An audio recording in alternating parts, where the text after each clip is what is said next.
You want to start? Sure. Welcome to You Don't Have to Go to Japan, but it helps. Because also we all just want to go to Japan, really. Yeah. But welcome. This is a panel on collecting imports and going to Japan and how to game shop in Japan. And we've all been there, and it's so much fun. And how to game shop if you want to buy Japanese games, but you don't want to go to Japan. Yeah, we Yeah. have all kinds of tips. So I'll go ahead and start with introductions. Yes. I'm Kinsey Burke. You might recognize me from Metal Jesus Rocks. And we actually just did a video about game shopping in Japan, so. And I'm sure all the comments were positive. Yeah, every time. Hi, I'm Chris Kohler. You might recognize me from the Metal Jesus Rocks video about buying import games. Also from Kotaku, where I am a features editor and author of several books, which I will sell you if you go to my booth after this panel. Hint, hint. I'm Steve Lynn. I have not been on a Metal Jesus Rocks video. I'm from the Video Game History Foundation, and I work at Discord. Yeah.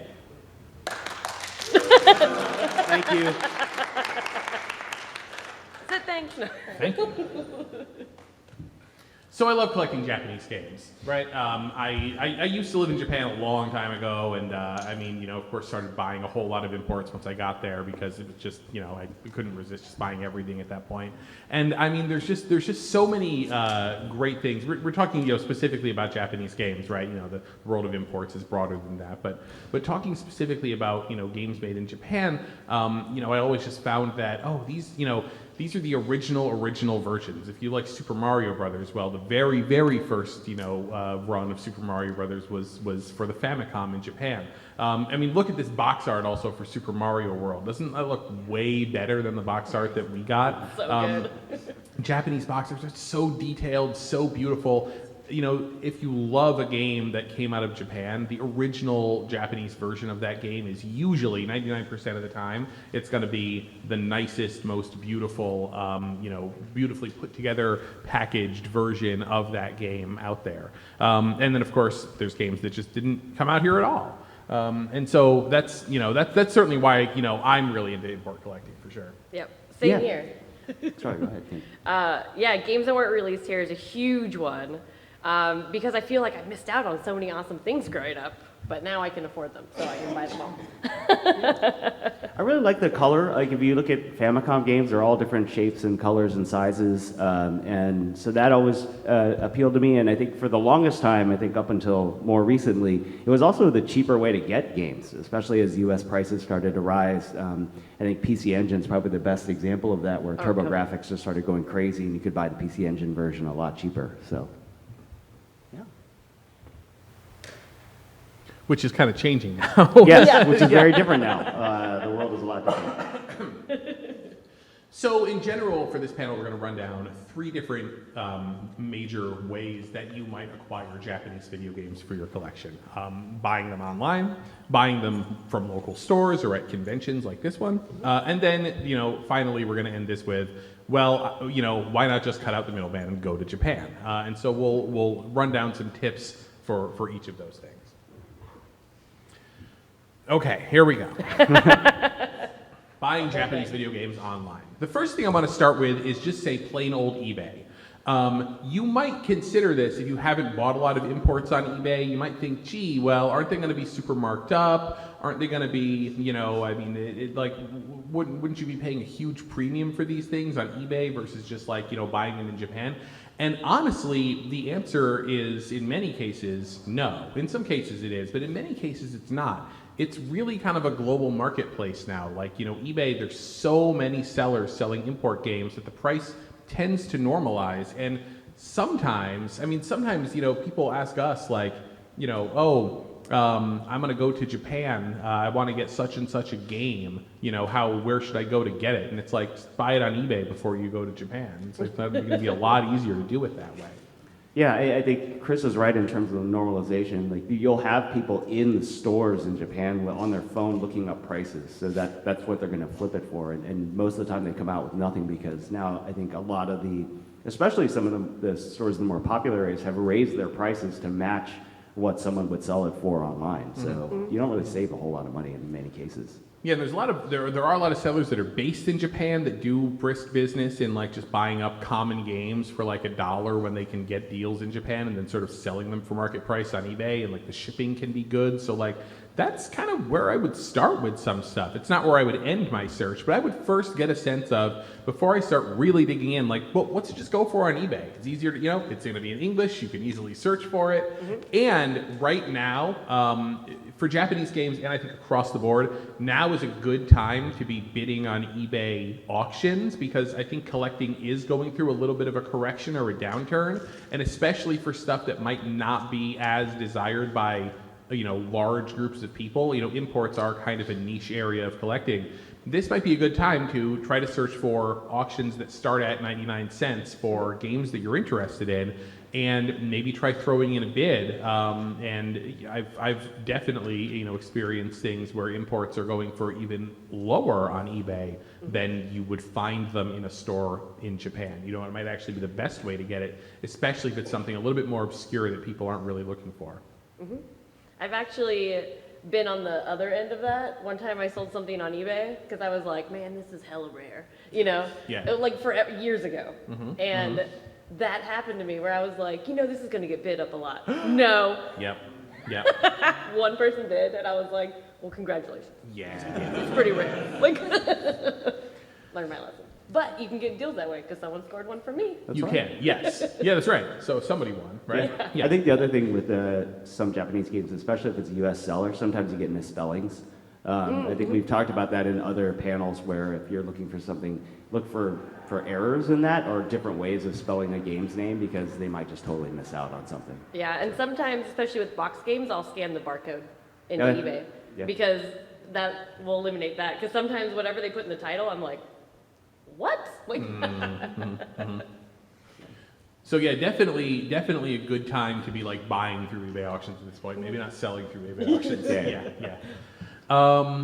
Okay, so now we start getting into you either have to know the Japanese language or be able to use machine translation, in effective ways. eBay never really took off in Japan, and the thing that took off in Japan was Yahoo Auctions. And so Yahoo Auctions Japan, I think, is the only Yahoo Auctions site that's still running, right?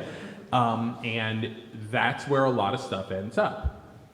The problem with Yahoo Auction, well, first of all, it's all in Japanese, but let's just go ahead and say that you either know Japanese or, one of the things you can do is you can go to the Wikipedia page for a video game that you're interested in, and there will be, they'll have the Japanese title of that game on the Wikipedia page, and you can copy and paste it into the search bar in Yahoo Auctions Japan. Now, of course, the page comes up and there's a whole bunch of Japanese you don't understand, but you could use machine translation. It's like how much work do you really want to do? Do you want to go take a Japanese class? It's all kind of up to you. But once you've decided that you want to use things like Yahoo Auctions Japan, and the other one we have up there is called Surugaya. It's not an auction site, it's just a store, but it's a big used stuff online store in Japan that specializes in all kinds of nerd stuff. They have everything on Surugaya. And so if you want to, that's a great way to get some stuff too. The problem is Surugaya, I think they actually started shipping some stuff to the US, and I think Surugaya actually now has an English website. I think it surugaya.com. Yeah, it's not everything, it's some of their stuff. So you can actually try that as well. But if you need to get, most of the stuff is only listed on the Japanese site, and they only ship it to Japan. Yahoo Auctions sellers, almost entirely across the board, will not ship to America. They only want to sell within Japan. So you want to use a proxy service like Zen Market that's just one of the many that are out there, but that's the one that I use.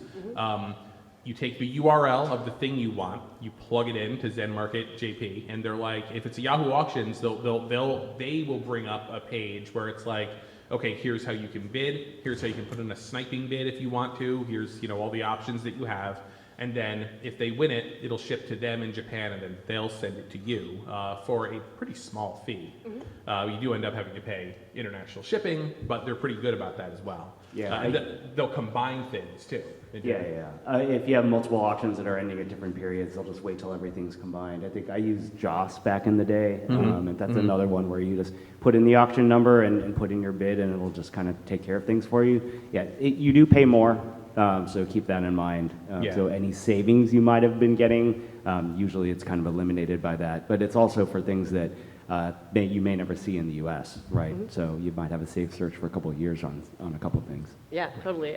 What I really like about Yahoo Auctions is, and actually the proxy service I typically use is from Japan, but because there's a million of them, so that's why we all three have different ones. Yep.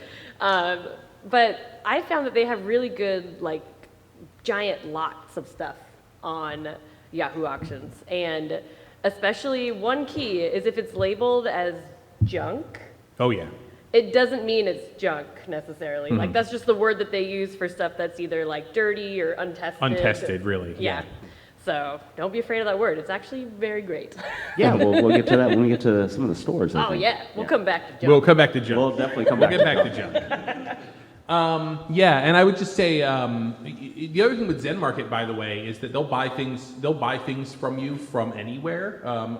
So when they came out with that Secret of Mana limited edition for the PS4 version that was only available through the Square Enix online store in Japan, I was able to just take the URL of that, put it into Zen Market, and then say, hey, I want you to buy this for me, and then like 12 hours later, like a human, wrote back and said, okay, yes, we can buy this for you.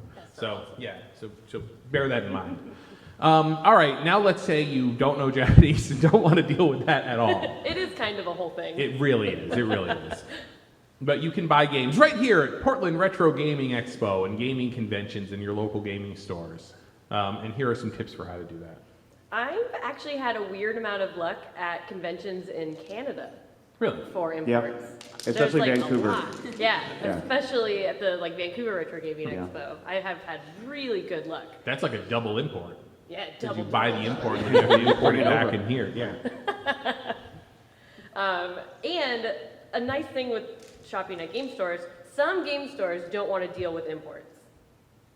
It happens Right. where then they sell them for way under because they don't want to put in the legwork of like figuring out what game it is and all of that. Yeah. So letting your local game store know that you're on the hunt for imports also usually works very well. Yeah, if you go to your local game, I mean, it's like two sides of the coin, right? If you go to your local game store and you go in and they have tons of imports there, you might think this is a great store for me, but it might not be because they might all be too expensive, Yeah. and you might have a better luck just getting them on eBay. If you go into a video game store and there's zero imports on the shelves, that actually might be your better bet because especially if it's in Portland or in Seattle or in California on the West Coast, those stores are probably getting in imports and trades, but if they're not out on the shelves, it means they don't care about them. So you can be their person that they sell their imports to. So make sure to if you want to buy that stuff, tell your local store, hey, I mean, this goes for everything, but imports especially because it's niche. Hey, I'm into imports. Let me know when you get stuff in. You might end up being the only person that ever sees them. Yeah, like we said, I mean, we talked about this in other collecting panels, but telling people what you collect is always really important because someone's oh yeah, someone's cleaning out a garage and found all these games. They're going to talk to you first, and that's how I've gotten a lot of my collection. So. Yeah, same actually. My whole work knows that I'm the one who plays video games. Right. But the important thing about buying locally is that it can be a hit or miss in the sense of, obviously your selection is going to be very limited to what shows up in your local stores, but on the other hand, sometimes, you will find a game that you could get in Japan for $1 and a game you get on eBay for $5 and it's here at a convention, it's like $50, Other times you might find something really rare that would be in the glass case in the stores in Akihabara and it's just sitting on somebody's table here, really low because they don't know, they don't care, they want to get rid of it. So I mean, it's definitely, it's always something to be looking for sure, but definitely kind of speak up, especially at stores that that's something that you want. All right, let's move to what everybody wants to hear about. Going to Japan. Oh, the good part. That's the best part of this. I want to put a little asterisk before we go into how to shop for games in Yeah. Japan. If you're going to Japan, especially if it's your first time, don't just shop for games. Yeah. There's a lot to do in Japan. So I've run into people where it's oh, I'm going to do game shopping the whole time. It's you're in an amazing foreign country. Please experience the country. So that's my little star, and now we can talk about buying games. Last time I went, when I did my whole itinerary, I had, out of 2 weeks, I had 2.5 days And that's between Akihabara and Den Town in Osaka. And I was like, these are the days for game shopping all day. So, I mean, it's a lot of shopping, but we got to see everything else. Yeah. Yep. I will say, yeah, if you do end up spending too much time like in Akihabara, the video game district of Tokyo, when you go there, I will say that at least these days, because we can certainly say about 20 years ago, people were shopping there. There were no food options whatsoever in Akihabara. Like it was actually kind of like it was a really boring place to go as a tourist because it was just a bunch of sort of drab electronic stores with video games inside. Now that Akihabara has become like this nerd mecca, full of anime, manga, maid cafes, all the sort of otaku, stuff. It's also become like a food destination. There's actually really, really, really great food there. There's that Carl's Jr. that just opened. Oh yeah, of course. That's exactly what I was talking about. Was the Carl's Jr. in Akihabara? No, actually, for real, you are not gonna believe me. I had the best cheeseburger I've ever had in my entire life in Akihabara, Japan, 2 years ago. There is this guy who he runs a $300 a head, yakiniku barbecue, restaurant. But he was also just I also want to do burgers. So he opened up a burger place. There's one in Akihabara and there's another one in Daikanyama. And he uses A5 Wagyu. He makes the burgers are Shake Shack-ish style burgers, but he uses A5 Wagyu for the burgers. And they were unbelievable. They blew us away. Anyway, it's a sidetrack. Yeah. Please eat well while you're there. That's the other thing you have to do in Japan. Don't forget to eat everything. So as we kind of have on this helpful slide here, there's one thing that's kind of unavoidable, which is that to get on a plane and go to Japan and pay for that plane ticket is expensive. Yeah. It's you had found some good deals in terms of travel, right? How did you do that? I just looked at Google Flights every day. Mm-hmm. That's what I did. And so what does Google Flights do? What does it tell you? Google Flights, it's kind of just Google's way, and it'll search through all of the flights for you. So when you actually book with Google Flights, it normally redirects you to that airline. Mm-hmm. So it just keeps track of all the prices. So it's not like a discount site. It just keeps track of all the lowest prices that it can find. Okay. And so that's what I would do. I would look every day. Yeah. And I also subscribe to Scott's Cheap Flights. Okay.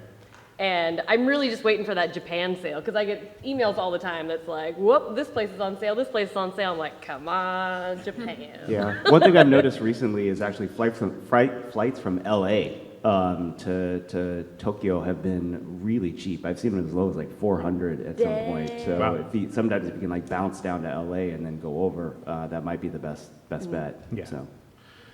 But once you get to Japan, I think a lot of people have this impression of Japan and Tokyo as being, it's the world's most expensive city. It's so expensive. It's incredibly expensive. And actually, it really isn't.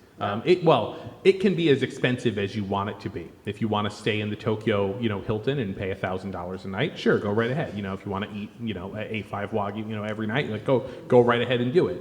But in reality, you can get to Japan and survive and eat well. This is now a food panel.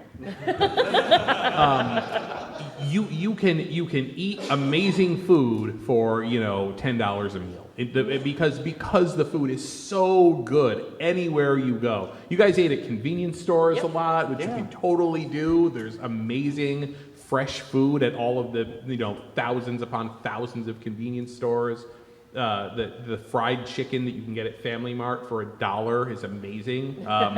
And you can do that, and there's a lot of great places to stay that are way under $100 a night and that are clean, safe, really conveniently located next to train stations. Do your research. You actually can save money in Japan. The flight is expensive. The rest of it really doesn't have to be. Yeah, actually, last time I was there, I don't think I ever paid over $100 a night, and I was using Airbnb, just regular hotels, and then there's also a site called Agoda that you can book. It's sort of like a mix between hotels and Airbnb. It's kind of weird, but it's real because I used it. Yes, and I have I used got that in the into past. that apartment, so Yeah. and I found some great deals on there. So definitely under $100 if you don't mind like a hostel setting, then it can be hella cheap. Like I saw some of those. There was bunk beds that a bunk started at $16, and I was like, dang. Yeah, yeah. Now, if you're planning on buying a bunch of expensive video games and you're going to stay in a hostel, Just keep them in your bunk. I It'll be mean, totally fine. yeah, exactly. Yeah, you should be fine. So one thing that's kind of on this slide, actually, before you go, is really doing your research on what you want. Something that we'll talk about a little bit later, but a lot of times in the stores, the games are spines out, right? This isn't like you actually have to pull everything out if you're just going by what's on the front. And also understanding prices, right? Because prices can be all over the map.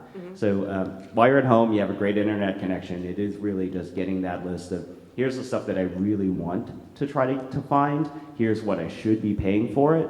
And just having that research ahead of time can save you a lot of trouble, especially if you're like, once you walk into some of these stores, you're going to be overwhelmed. It's just going to be like, it's like walking through the convention, right? It's like tons of games.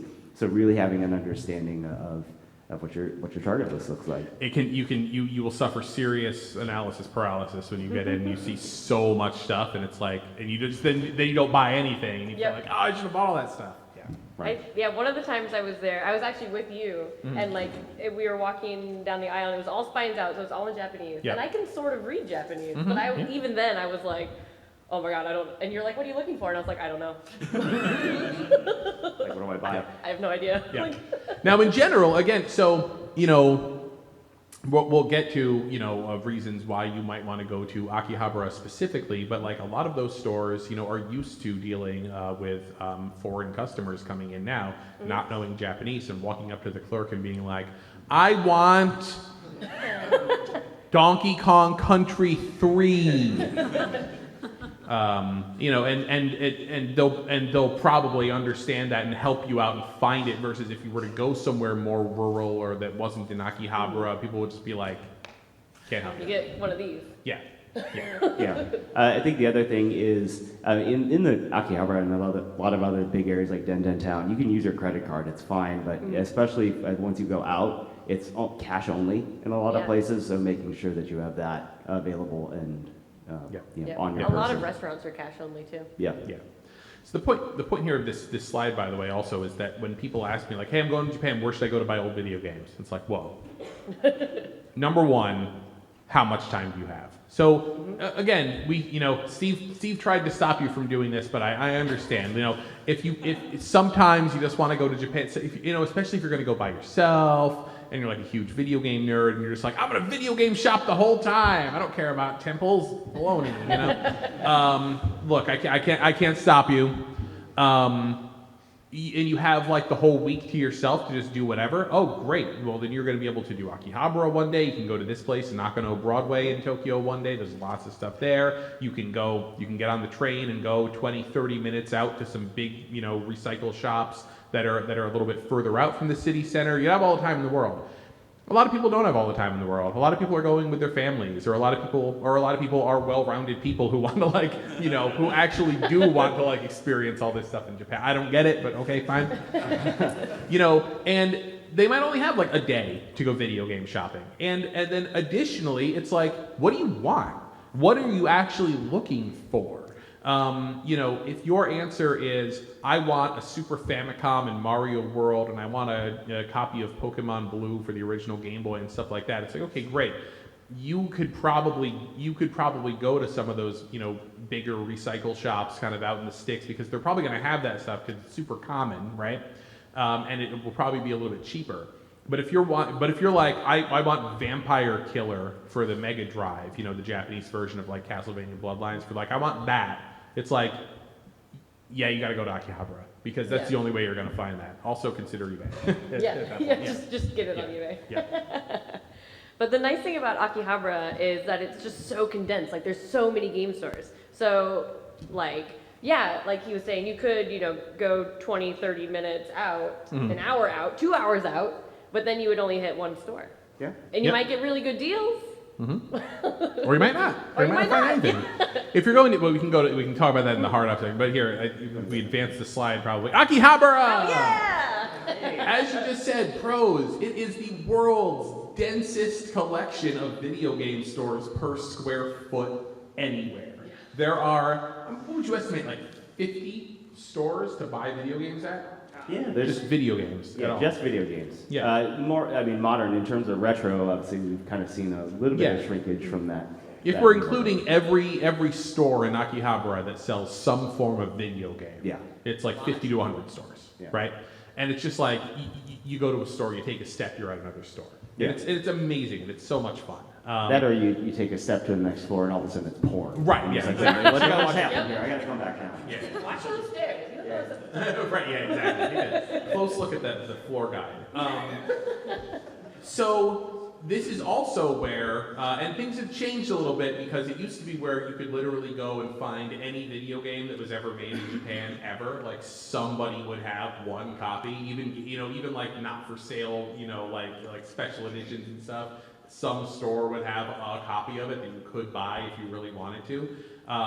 These days, a lot of those stores are kind of getting cleaned out, especially the really rare stuff. So, they don't have everything, but it is where like so many of the rare games are. Mm-hmm.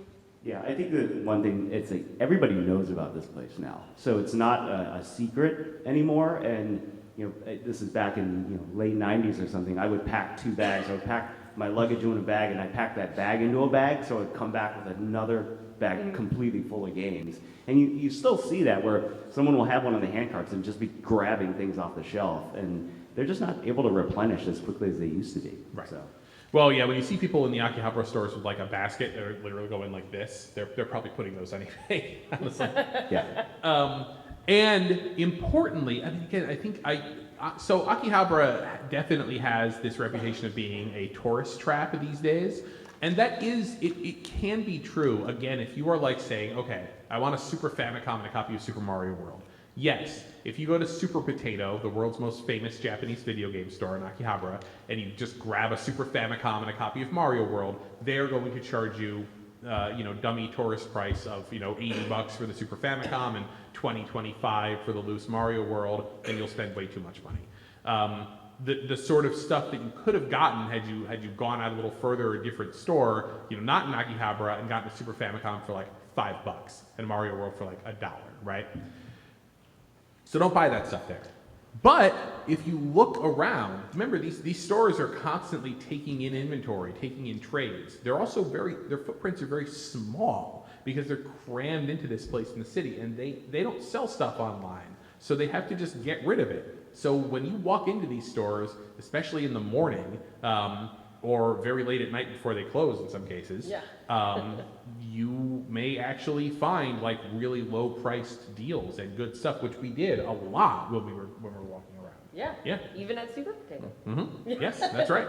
Yeah, that was the deal of the century, right? Because you were looking, Kinsey was like looking for like, I just want to buy like, a bunch of like really cheap games, that I could keep some, sell some, whatever, and like we walk into Super Potato again, which has the reputation of being like the absolute, like it's a beautiful store, but you should never ever ever buy anything there. It's so expensive.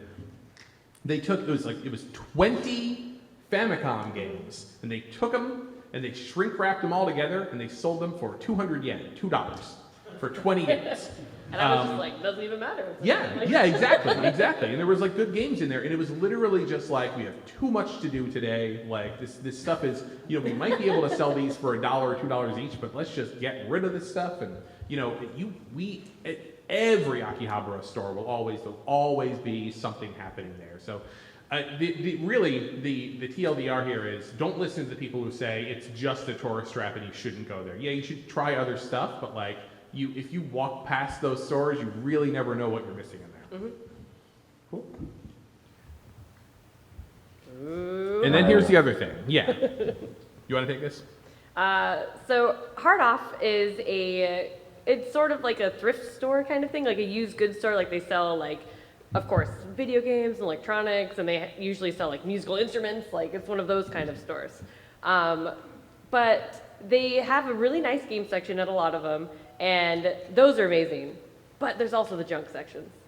And actually, some of the Hard Offs have pretty decent size selections in their just regular game sections. And I found a decent amount of stuff there. The junk sections is usually a room that is like a bunch of bins. Yeah, the blue bins. The blue bins. And it'll just be labeled like video game or like computer cords, you know, stuff like that. And man, those are the best. And again, they'll say, so we say we're going to come back to junk. They will say, oh, it's junk. That does not mean that it's broken. It means that they didn't test it. And unless, of course, there's something on there that says this does not function. But in general, I've never seen that. I've just seen like untested. And this is where you go to like, you can see that Super Famicom just hanging out there in that box. Sorry, up there in that box. You know, that's where it's like you grab the Super Famicom itself, then you go digging through another bin that has power adapters. Maybe you find the power adapter, maybe you find a controller, and you kind of piece stuff together that way. And it can be very inexpensive. The problem is, hard-off stores are not in like central Tokyo. There's not enough space for these. So you have to like make a special trip. You have to find one. You have to get on the train. You have to go there. It can be very good, but it's like you have to understand that like if you're looking for like specific rare, interesting items, like they're not going to have it there. They're going to have a whole lot of common stuff, but it might be a lot cheaper as well. And there's also book-offs, which is kind of like sort of half-price books, where they focus on books, but they also have video games. Right. And there is one of those in a few of the like downtown areas. So yeah, I like. Yes. There's one in Ueno, which is really, it's one stop away from Akihabara, and it's my favorite place to stay because it's beautiful. And there's this big market with tons of great food and a book-off. Nice. Yeah, there's also in some of the outskirts, I think, well, not outskirts, but in Hiroshima, there's a super book off, which is kind of like a giant. It's sort of everything all in one, and I've definitely found stuff there. The further you get away from Tokyo, the bigger the book offs get. Right. To the point like, where like the tons of entire space, island of Hokkaido is just one giant book off. Yeah, well, they had like those like used smart toilet seats. I'm like, who's buying a used one of those? So I misunderstood the slide when I put together, but real quick, if you look at the games that are on there, they're 10 yen, which is 8 cents. And those were in the junk section of a chain in Osaka called Ojamakan, but similar concept, right? There are junk bins where they were I remember I went there and they had this huge stack of Wii's, just the console itself for 100 yen. Because they just wanted to get rid of them. So you'll be able to find things like that. But once again, these are in the outskirts, and like they're in the outskirts of Osaka. So you're taking like a 30, 45-minute train ride to get to some of these places. Yeah, I went to a hard off in Shiga, outside of Kyoto. And at first I was like, this place is okay, because it was all one floor, which was also weird. It was just big and sprawling. Yeah. And eventually I found that junk section. I spent way too much time in the regular video game section because I didn't even know there was a junk section. And then when I walked around something, I was like, there's a lot of keyboards over here. And then I was like, there it is, junk section. And importantly, it's like you should really know like what's actually common versus like because I think if you go to Japan the first time, when you see like a Final Fantasy VI on the shelf, at like Super Potato for $10, like, oh my goodness, it's like, yeah, Final Fantasy VI is literally like the Madden 98 of Japan. Like they made like 3 million of them. They're you can if you go to Hard Off, you're guaranteed to find like a Final Fantasy VI for $1 easily. Yeah, and like Dragon Quest and Monster Hunter. Yep, all that stuff. So yeah, you kind of have to decide like how much time do I have? Do I want to like suck up half a day going out to this store? Am I really going to save that much money? You can if you're looking for I think more common stuff. Yep. One time I was on the bus in Kyoto, we were trying to go to a shrine, and we passed a book off, and I didn't know where the hell I was, And I was Jumped off the bus. I was like, pull the little cord, push the little button, I don't know what I'm supposed to do, but stop this bus. And I went there, it was great. But when I was living there in 2000, there was really no way to search on the internet for like where video game stores were. But like one point, I was going to school the first year, and we took a school field trip that like took us like away from the school, through the downtown of the city, out of downtown, and then like up a little bit further, and we start passing by like these massive book-off type, game stores. I'm like, oh, this is where they all are. I'm like memorizing it because like, what do I do? Then I finally I'm like memorizing the bus number we're taking and everything, and then I started going back there, and that's when I started.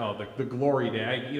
I could spend 45 minutes talking about like living in Japan in the year 2000 and buying like a PCFX in the box for $20 and buying like Neo Geo CD games for 99 yen each, and it was great. It's over now. Yeah, I mean, this actually goes back to the prep, talking about mapping and everything. You can actually map a lot of these things ahead of time, Yes. right? And sometimes actually Google Maps will switch to Japanese when you land, which makes it much more difficult. So if you can start to just tag things, just stores you might want to go to ahead of time, this is all part of the prep, and you can do a saved map. And in That's fact, what I did. yeah, so I think Chris and I both have like done blog posts where we've said like, hey, here's some of the stores you can try or that you should check out. Like having all that ready to go makes life a lot easier. I went through and I made a Google map that was all color coded because I'm that person, but it was video game stores, bars, and cool temples. Nice. It was great. All right, and so what if you're not in Tokyo? There's game shopping down in Kansai too. Everywhere. Like- Yeah. So yeah, Kyoto, Osaka, and Nagoya, big cities. I mean, generally there will be some game specialty stores there, and again, the prices will be like again the further out you get from Tokyo, the prices go down, the stores get bigger, and so you will definitely spend less if you're gonna do a trip. This is always kind of difficult, but I would say if you're like, some people go to Japan, they're like, oh, we're gonna be in Tokyo for a few days, we're gonna be in Kyoto for a few days. I would actually hold off on buying stuff in Tokyo, and I would wait until you go, down to Kyoto, Osaka area, and try to shop there, just because of the prices just being And lower. Osaka actually has its kind of own mini Akihabara area, which is called Denden Town. And that also, I mean, it has 2 super potatoes, so I mean, you can still get that experience. Yeah. But it just has so many stores, and it's just not, it doesn't have quite the glam that Akihabara has. Yeah. But God, it's so good. Yeah. Yeah, if you look at the 2 pictures, the upper right is Super Potato in Denden Town, and then the lower left is, I think in Sapporo. I went to Chris's point, it was this huge warehouse, and it was almost like going back in time, like 10 years in terms of prices, because I'm like, wait, this is what Akihabara was 10 years ago, Yeah. because I'm all the way up in Hokkaido. Right. This too will all end one day. But, As everybody pushes north. yeah. All right. We got a couple of minutes left. Okay, This was very helpful. Thank you. Yeah, you're welcome. So quick thing, a lot of game stores will actually talk about condition. And this is sort of the cheat sheet on the left, where basically like, hey, there's damage to the box. And by the way, damage in the Japanese term can be wildly varying. It can be like, if you take a microscope, you'll be able to see a scratch, or it'll have a tear on the side. So, a lot of games will have grades like A through D, right? And what you're seeing a lot of is like the higher graded condition stuff is starting to disappear. But this will be a good guide to see like what's missing, and you can just compare the text there. And then on the right, that is the Game & Watch case from Super Potato Akihabara from 2012 and then 2016. So you can get a sense of what has happened in terms of people buying stuff. And now you might see things in there, but they're probably in worse condition. So just to give you a sense that, a story someone told you like, 10, 20 years ago, I experienced this, you're not going to experience that. Yeah. You're going to experience something different. Right. And a tip also with going back to the condition is that some of the prices can vary wildly. Like, there's a few stores, that'll grade the condition by just like circling letters on each thing. And like this one's an A, but this one's a C. And personally, a C is fine with me because it still looks immaculate to me. And it could be, $10 difference, $20 difference. Like, there's a few of them that I saw that were crazy. Yeah. If you do go to Akihabara and you're going to go store to store to store looking at stuff, like, don't buy the game the first time you see it. It's probably still going to be there when you come back. If you're in Akihabara, you think, oh my God, it's like Portland. I got to buy it immediately or it's going to disappear. No. It's just leave it there. Go to the other stores. Shop around, because it's so important that condition will 100% will really, really affect the price of stuff. I ended up buying Gimmick, the game Gimmick, Mr. Gimmick for the Famicom, and I mean it was like $150 less than it should have been. And I'm like, hey, I asked the guy, I'm like, well, what's up with this? It says there's damage to the art insert, because Gimmick comes in like a plastic Genesis style case with a wraparound. And he's like, oh yeah, I know what that is. He's like, it's right here. And he flips it over and he shows me that in the lower right corner of the art insert in the case, that had been folded over by about a millimeter and then folded back, you know? And so there was a little like dog ear that was like this big on the back of that. He's like, this is the damage. I'm like, ring me up. That's that's like a Japanese C is an American A+++. Yeah, I think like one other quick thing, like in terms of condition, is especially if you're collecting Saturn, TurboGrafx, or PC Engine, any disc-based games, is the obi, which is the little wraparound around the end. That can seriously affect price, and some of you care about that, and some of you don't. But it is something to keep in mind. And to Chris's point, you could see up to 50, 75% difference in price because it might have something or might be missing something. Mm-hmm. Remember, all those Akihabara stores are all competing with each other. Like they're not in cahoots to try to rip you off. Like they're all actively competing with each other for your business. So it's good to have them all centrally located like that. Yeah. So I think we have about 35 more seconds. So do we have one more, the final slide? Look, it's us. Yay! This is I actually put on my website there a list of all the major stores, because there's a ton of stores in Akihabara, but you really only have to go to like 6 to like find all the classic games. Mm-hmm. And so that's where I break down what stores have what. Those are our Twitter handles. Yeah. So go to Japan. Yeah, That's go to awesome. Japan. If you have any questions, let us know. Yeah. All right, good luck, everybody. Happy hunting. Thank you.